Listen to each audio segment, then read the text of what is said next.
Hola queridas y queridos creadores de la historia, espero que se encuentren muy bien y pues ahorita estamos en la segunda parte del video anterior. No sin antes comentarles algo que se me había olvidado decirles en el video pasado, ¿verdad? Que esta ropa, como bien les dije, sí es precisamente entre la época porfiriana y la revolución, aprox entre 1900, 1910, 18, 15, no sé, por ahí yo creo que se hizo y francamente se la debemos a mi querido amigo Martín Quintanilla Sánchez Juárez, quien fue el encargado, de verdad, o me hizo el favor de comprar esto en una subasta en la Casa Morton de subastas en el 2019 y que pertenecía a un lote enorme de objetos de los condes de Santa María del Peñasco y sus sucesores o descendientes, y pues precisamente de una de ellas, pues ahora sí que me llegó esta preciosa ropa que al ser negra, 100% negra, pues es de luto. Las mujeres en la época porfiriana y en la Revolución Mexicana no vestían de negro solo porque sí. Como ahora, en lo que dices, pues ahora quiero aquí a verme más delgada y me pongo negro, ¿verdad? Pues no, en la época no era así, sino realmente solamente se vestía de negro cuando estabas de duelo, de luto, y nada más, ¿vale? Entonces la verdad es que sí se me olvidó comentárselos en la vez pasada y pues francamente pues fue un milagro y una sorpresa impresionante que cuando me las probé, tanto el saquito, ¿no? Como la blusa preciosa que traigo, pues resultó que me quedaron como guante, o sea, como si hubieran sido hechas para mí. O sea, yo me quedé y dije, wow, o sea, la dueña de esta preciosa ropa pues era así como yo, petit, ¿no? Literalmente los que ya me conocen, varios de ustedes en vivo y en persona, tanto en los recorridos como dando clases, pues saben que así como que muy alta, pues no soy, ¿verdad? Y soy delgadita. Entonces, así como muy finita. Y pues así era esta mujer. Y déjenme les digo que adentro tengo aquí una faja, porque si no, no entro. Y eso que estoy delgada. Pero bueno, ahora sí que vamos a retomar un poquito el hilo y ver cómo era la vida cotidiana en la siguiente etapa que fue la Revolución Mexicana. La Revolución Mexicana fue la primera del siglo XX.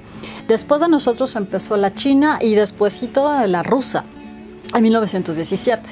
Entonces, la verdad es que la nuestra pues tuvo mucho que ver, justamente lo que les había dicho en el video pasado, que este Porfirio Díaz estuviera pues más de 30 años o 30 años en el poder, que no permitiera la democracia realmente, que muchas personas ya estaban hartas, que justamente los jóvenes que habían estado con él de repente se hicieron viejos igual que él y yo creo que ya se quedaban dormidos en las juntas, oigan, ahí del gabinete de Porfirio Díaz, no todos los llamados científicos. Entonces, la verdad, sí se necesitaba un cambio. Aparte de estas injusticias sociales que ya les había dicho, que no había alguna ley laboral que ayudara a los trabajadores, a los peones de Hacienda y demás, ¿no? Entonces, tomando en cuenta eso, como les había comentado, no voy a hablar de lleno, de hecho, de la Revolución Mexicana. Para eso tienen el video, que ahí está, que lo hicimos en su momento para el 20 de noviembre, precisamente el año pasado, 2021, entonces para que lo vean bien, ¿vale? Pero justamente tomando en cuenta ese contexto histórico, tienen que pensar que la Revolución Mexicana se dio principalmente así en el campo, tanto en el norte, por ejemplo, en Chihuahua, en Durango, ¿no? Sonora, pero también en el centro del país. No se diga, obviamente, tenemos estos grupos, ¿no? De caudillos que fueron el eje en un momento dado, como la División del Norte, el ejército de la División del Norte, liderados obviamente por Pancho Villa, Doroteo Arango, ¿no? Y obviamente el genial, el magnífico estratega Felipe Ángeles, por supuesto, que estaba con él, o por ejemplo todo el grupo de Sonora o los sonorenses como Álvaro Obregón, Plutarco Elías Calles, etcétera, ¿sí? O por ejemplo en el Ejército Libertador del Sur o el Ejército del Sur, que sería en este caso con obviamente Zapata, ¿no? Emiliano Zapata, qué sé yo, y aparte estaba la otra, el otro ejército, que sería el ejército constitucionalista, liderado pues, en este caso por Venustiano Carranza, ¿no? Entonces, tomando en cuenta eso, piensan cómo esta paz porfiriana de repente se destruye y se empieza una guerra que va a durar 10 años. Las fechas de término de la Revolución Mexicana varían mucho. Obviamente se sabe cuándo inicia, 1910, 20 de noviembre es la fecha oficial, pero en realidad el término unos manejan que es el 1917, cuando se hace la Constitución actual que tenemos, y otros pensamos que no, que todavía se sigue hasta 1920.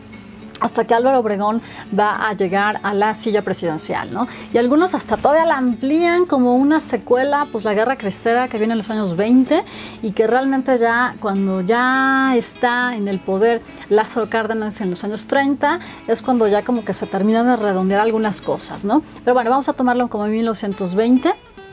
Y bueno, la verdad es que piensa en todo esto, cómo las mujeres, los niños también tuvieron que entrarle, cómo la verdad es que estas huestes revolucionarias, sin importar el bando, hacían de las suyas.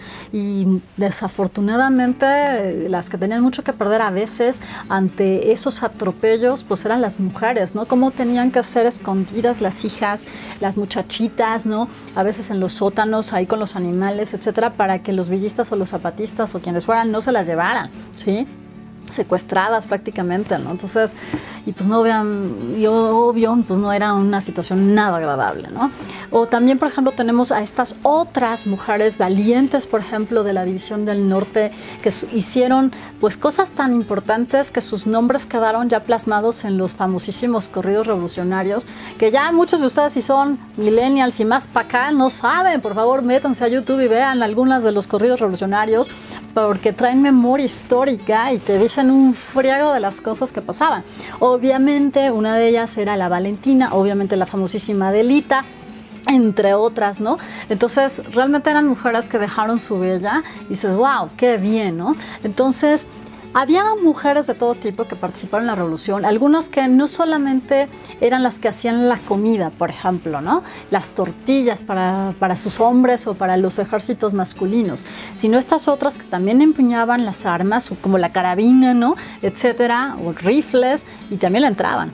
Pero había otras que estaban en un papel un tanto más intelectual, más como de oficina, que mandaban mensajes, que podían ser espías también. Bueno, algunas de estas otras mujeres también que estaban entre pues las tropas también lo llegaban a hacer, ¿no? Pero justamente había mujeres que habían sido, bueno, que eran profesoras, por ejemplo, y de clases medias, que estaban a favor del cambio, ¿no? Por ejemplo, político, con la salida de Porfirio Díaz, o en su momento cuando Madero ya llega a la presidencia y ahora sí que es atacado y recibe el golpe de Estado, entre otros, como lo mencioné en su momento en el video que les digo, de la Revolución Mexicana, con Victoriano Huerta y demás.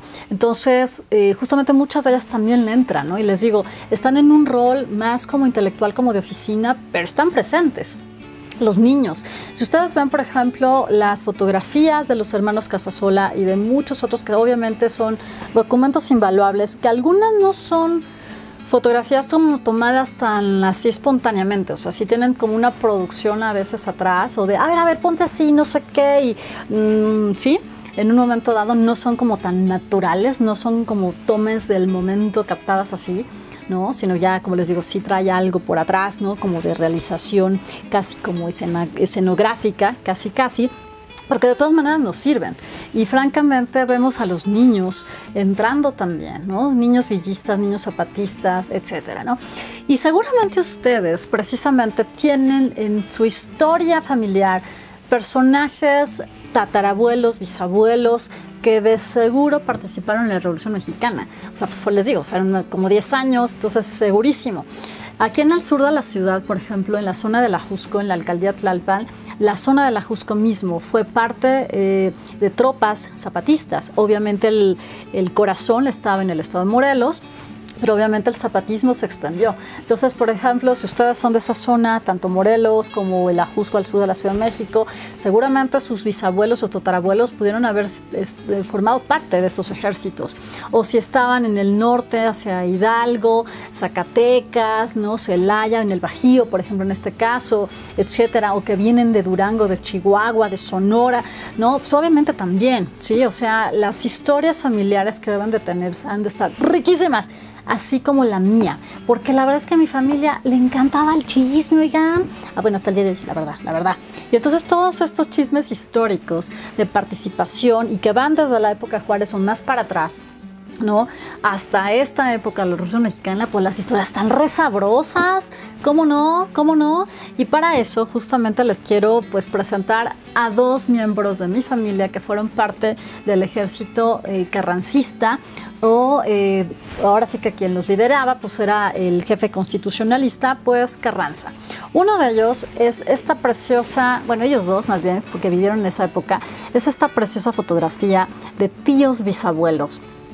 Ella es mi tía bisabuela Aurora Patiño Gochicoa. Ahora sí que ella, pues como ustedes recordarán, espero que recuerden de la sesión pasada, pues ella es hija de ellos dos, de mis tatarabuelos, el doctor Lorenzo Patiño y de Rosario Gochicoa. Y ella, obviamente, es la hermana mayor de mi bisabuela Eloísa, que era la bebé que está aquí justamente al frente, ¿no? Y esta es una preciosa fotografía del día de su boda con el tío Pedro González, ¿sí? Que después pues se fueron a vivir a Texcoco. Y esta fotografía, la letra por atrás de mi tía Aurora, de mi tía bisabuela, está preciosa. Y aquí, fíjense, nada más le chismeo, dice: como testimonio de mi verdadero cariño, dedico a mi querida hermana Eloísa, Tacubaya, abril 25 de 1915. O sea, es una maravilla. Y obviamente firma Aurora P., o sea, Patiño, de González. Nombre, o sea, y esto está genial, porque aquí el tío, justamente el tío Pedro, pues trae el uniforme carrancista o del ejército constitucionalista. Y junto con él estaría también, ahí sí ya de manera más directa, mi bisabuelo Guillermo, que la fotografía original es muy pequeñita, la amplié un poco, y está aquí. Todos estos personajes o todos estos militares que estuvieron en su momento obviamente también en el colegio militar, pues traen un uniforme de gala y traen aquí el casco como tipo prusiano, ¿no? Y así muy elegante, ¿no? Mi bisabuelo traía también su espada, qué sé yo, ¿no? Eso era muy, muy, muy nice. Y él también estuvo con, ahora sí que su cuñado, en el ejército constitucionalista de Venustiano Carranza. Lo que sí es que mi bisabuelo era en todo un caso, oigan.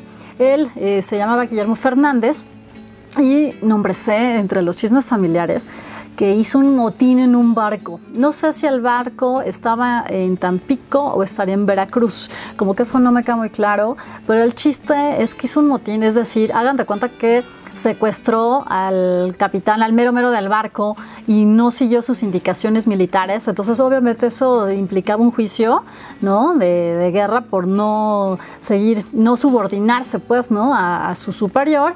Y se sabe que mi bisabuela Eloísa tuvo que ir ante Carranza para pedirle que por favor le perdonara la vida.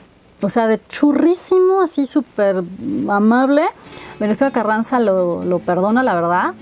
Y pues fue así que después ya tuvieron a sus otros hijos, ¿verdad? O se casaron y tuvieron a sus hijos. No, pero ya estaban casados, ¿no? Entonces, recién casados seguramente. Entonces, no, aquí mi bisabuelo, que para qué les cuento, ¿no? Y bueno, ¿se acuerdan también que les había dicho que mi tía bisabuela, Aurora, la de la boda, ella, y la bebé, que es mi bisabuela, pues habían tenido a otro hermano, sí, el tío Toño, y después, cosa extraña, para la época, se divorcia mi tatarabuelo, el doctor Lorenzo Patiño, de mi tatarabuela, Rosario, y se vuelve a casar por segunda ocasión. Y de su segundo matrimonio, también de una señora muy fina, si mal no recuerdo que era Conchita, o también se llamaba Rosario. Ya, creo que está la versión que era Rosario. También tiene 3 hijos muy lindos: Lorenzo, Carlos y Rosario. Y justamente de esos niños, pues es él, el que les decía en la sesión pasada, que cuando creció, pues ya se volvió él, ¿verdad? Ya no se vestía como niña. Y es interesante porque su hermana, la tía Rosario, media hermana de mi bisabuela, que también tenía una letra hermosa, por cierto, ella también vivió en San Juan Coscomatepec, de donde era mi tatarabuelo. Pues ella fue la primera esposa de Francisco Gabilondo Soler Cricri, por cierto, la tía Rosario. ¿No? Entonces un saludo también para los Gabilondo, que no son familiares directos míos, pero de alguna manera estamos emparentados también. Y pues, como ven, así los chismes de la historia, oigan, no, está re buena. Pues así como yo les conté ahorita estas anécdotas, estas memorias de mi familia, sé que ustedes también tienen cada cosa interesantísima que valdría muchísimo la pena que nos pudieran aquí como compartir en los comentarios, en el Facebook, donde ustedes quieran, ¿no? Y como les digo, la verdad es que la Revolución Mexicana afectó tanto a las ciudades, por supuesto, no solamente donde hubo batallas, sino también obviamente en el campo, pero que los ideales justamente de mejoras, de preocupación social, tanto obreras, campesinas y de otra índole como las políticas o de las democráticas, se vieron plasmadas en la Constitución que tenemos, que fue creada en entre 1916, pero ya firmada el 5 de febrero de 1917. Pues, ¿cómo ven? Así estamos con nuestra historia, ¿vale? Pues bueno, no nos vamos, no sin antes recordarles que ustedes son los creadores de la historia, que nos sigan, por favor, que les den like, puedan compartir nuestros videos, porque eso nos ayuda muchísimo. Además de suscribirse a nuestro canal, síganos en Facebook, en nuestro blog, en TikTok, en Instagram. Y pues nada, ahora sí que nos estamos viendo y les mandamos un fuerte abrazo y un beso. ¡Chao!